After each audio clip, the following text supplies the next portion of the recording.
बिस्मिल्लाहिर्रहमानिर्रहीम। अस्सलामुअलैकुम नाज़रीन।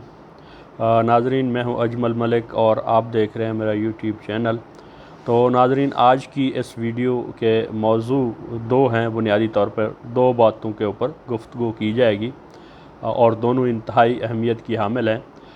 एक तो ये इंडिया के हवाले से है, जो ताज़ा तरीन हालात जा रहे हैं और ये जो इंडिया यहाँ पे एक तबाही और बर्बादी के ख्वाब देख रहा था और ख़ुद को खित्ते का एक बड़ा पावरफुल और चौधरी मनवाने के ख्वाब देख रहा था। तो एक तो इसके बारे में बात की जाएगी और दूसरा, आज जनाब इमरान खान साहब ने एक बहुत ही अहम काम, यानी ये दयामर भाषा डैम का बाकायदा इफ्तिताह तो बहुत पहले हो चुका था, लेकिन उसकी जो तख्ती होती है उसकी नकाब कशाई की है और उसमें जनाब आर्मी चीफ़ भी मौजूद थे और आईएसआई के चीफ़ भी।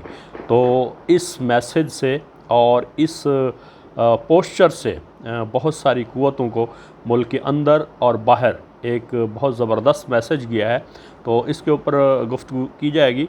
जिन दोस्तों ने अभी तक ये मेरा चैनल सब्सक्राइब नहीं किया, इसको सब्सक्राइब कर लें और वीडियो को ज़्यादा से ज़्यादा शेयर करें। तो सबसे पहले दोस्तों, मैं एक शार्ट सी बात करता हूँ, क्योंकि मैं इसके ऊपर बहुत सारी वीडियोस पहले भी कर चुका हूँ और मैंने इसमें ये वाज़े कहा था कि ये भारत यहाँ ख़ित्ते के अंदर जो अपनी एक बालादस्ती कायम करना चाह रहा है और वो भी अमेरिका के ज़ोर पे। तो अमेरिका आज तक किसी के काम नहीं आया। वो मुल्कों को या अपने कारिंदों को आगे करके और मुश्किल वक्त में वो पीछे हट जाता है। तो अब तो इससे भी बढ़ के बात हुई है कि सबसे पहले उसने भारत को आगे करके पाकिस्तान के ऊपर और कश्मीर के ऊपर दबाव डालने की कोशिश की। ये गिलगित बल्तिस्तान के हवाले से उसके बयानात और उसके बाद फिर कश्मीर के हवाले से, और उसके बाद जनाब यहाँ से जब उसके मुंह को खून लग गया और यहाँ से कोई खातिर खा जवाब नहीं मिला, तो वो फिर उसने जाके चाइना से पंगा लेने की कोशिश की। तो चाइना ने उसके मुंह के ऊपर ऐसा थप्पड़ मारा है और ना सिर्फ इंडिया को वहाँ पे ज़लील ख्वार किया है, बल्कि ये जो अमेरिका उसका बड़ा यूँ समझ लें कि एक चौधरी और उसका सरदार बन के आ रहा था, तो उसका भी एक जो बहरी बेड़ा है। अभी अगरचे इसके ऊपर कोई वाज़े मौक़िफ़ नहीं आया, लेकिन ये ख़बरें गर्दिश कर रही हैं कि अमेरिका को एक मैसेज दिया गया है कि अगर उसने कोई हरकत की तो उसका जो ये बहरी बेड़ा था उसको तबाह किया गया है। और फिर इसमें एक बुलाक बन गया है। मैंने पहले कहा था कि ये जो ख्वाब देख रहा है इंडिया इर्द गिर्द के मुल्कों के बारे में कि शायद वो भी और अमेरिका भी उसका साथ देगा, तो अब एक ज़बरदस्त बुलाक बना है और यहाँ पे इंडिया ख़ास तौर पे तनहा होकर रह गया है।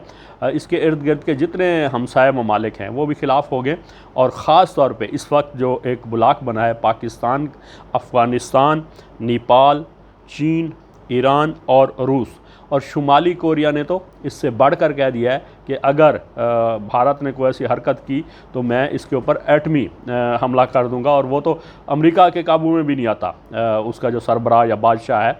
तो अब कहने का मतलब है कि एक तरफ इंडिया ये जो हमारा रिवायती दुश्मन है और एक साजिशी और मकार हमसाया है, ये इसके बर्बादी और तबाही के दिन शुरू हो रहे हैं, और दूसरी तरफ अल्हम्दुलिल्लाह हमारे पाकिस्तान के अंदर बहुत सारी खुशखबरियाँ आ रही हैं।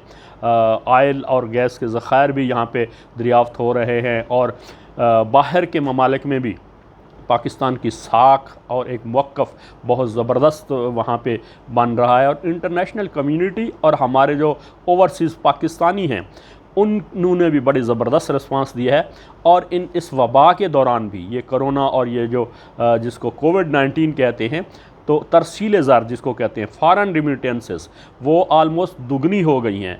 मतलब हर साल ये $1 बिलियन या $1.56 बिलियन आती थी, लेकिन इस दफ़ा इस कोविड और इस वबा के बावजूद भी पाकिस्तानियों ने हमारे इस हुकूमत के ऊपर एतमाद करते हुए $2.65 बिलियन रिमिटेंस, मतलब आलमोस्ट डबल यहाँ मुल्क के अंदर आई हैं। और वो ये फ़ॉरेन करेंसी का और डॉलर्स का मुल्क के अंदर आना, ये बहुत बड़ी एक पेशरफ्त है हमारे मुल्क की इकानमी। इसके दूररस असरात भी होंगे और इसमें हमारे जो बैलेंस ऑफ पेमेंट होता है या जिसको ट्रेड डेफिसिट वगैरह कहते हैं, या जो हमने फ़ॉरेन करेंसी के अंदर मुल्क ने पेमेंटें करनी होती हैं, उसमें बहुत बड़ी एक सहूलत मिलेगी। तो ये एक बहुत बड़ी पॉजिटिव मूव थी। और दूसरा जो अहम काम आज जनाब इमरान खान साहब वहाँ गए दियामर भाषा डैम।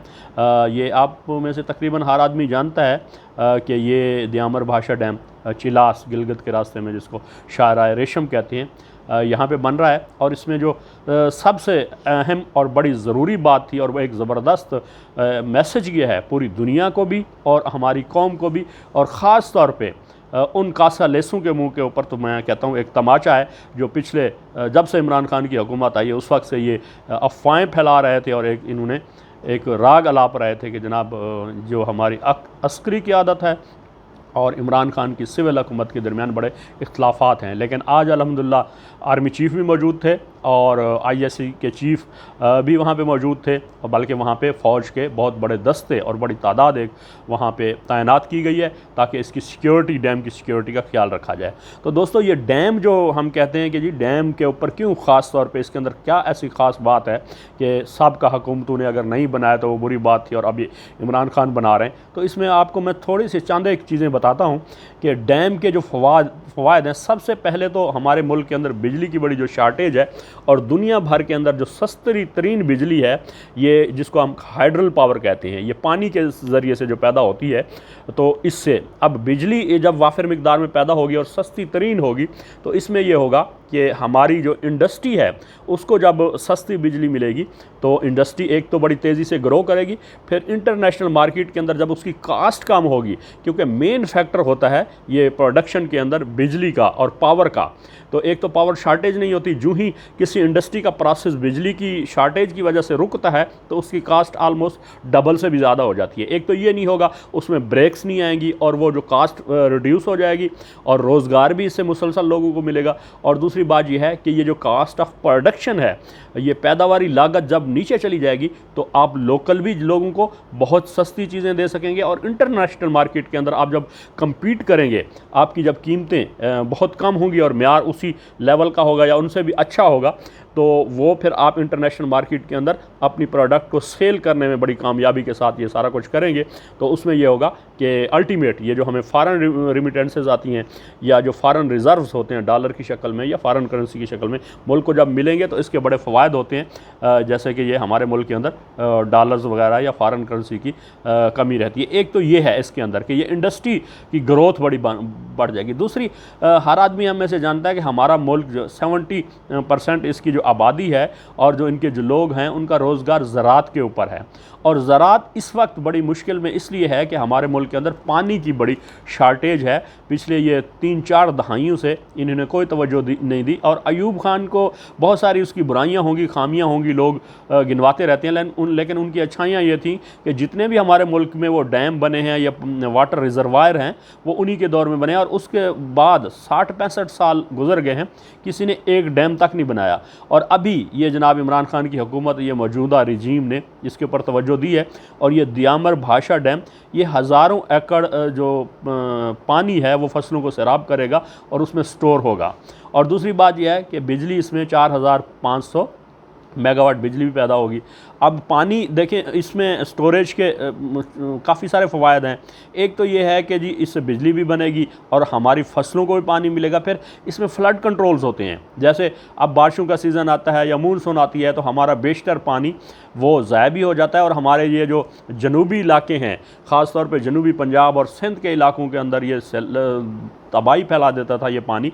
मतलब एक तो पानी ज़ाया हो जाता था, सारा मतलब इलाकों को डबो के फसलें तबाह बर्बाद हो जाती थी, उसमें लोग बेचारे सारे यूँ समझ लें कि बहुत डिस्टर्ब होते, और उनकी साल भर की मेहनत किसानों की ज़ाया हो जाती, और पानी फिर दूसरे महीने उनको पानी फसलों की काश्त के लिए भी नहीं मिलता था। तो एक तो ये पानी स्टोर हो जाएगा और वक्त के काम आएगा, और फिर इसमें एक ज़री, जिसको एग्रीकल्चरल हम रेवोल्यूशन कहते हैं, वो आएगा।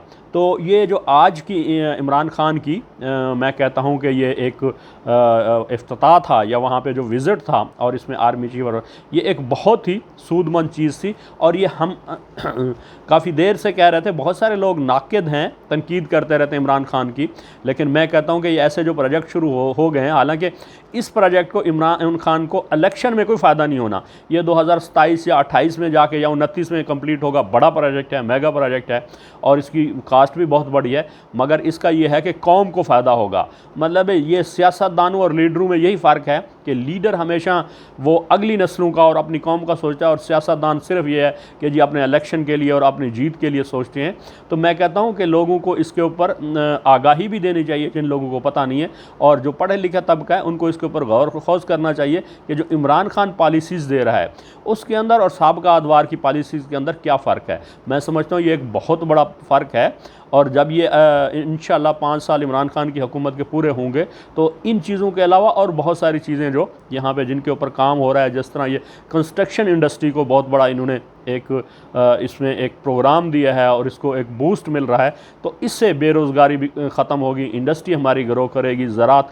ये मेन 3-4 फैक्टर हैं या सेक्टर्स हैं जिनके ऊपर मुल्कों की इकानमीज़ बेस करती हैं। तो अल्हम्दुलिल्लाह हुकूमत इसके ऊपर पूरी तरह तवज्जो दे रही है।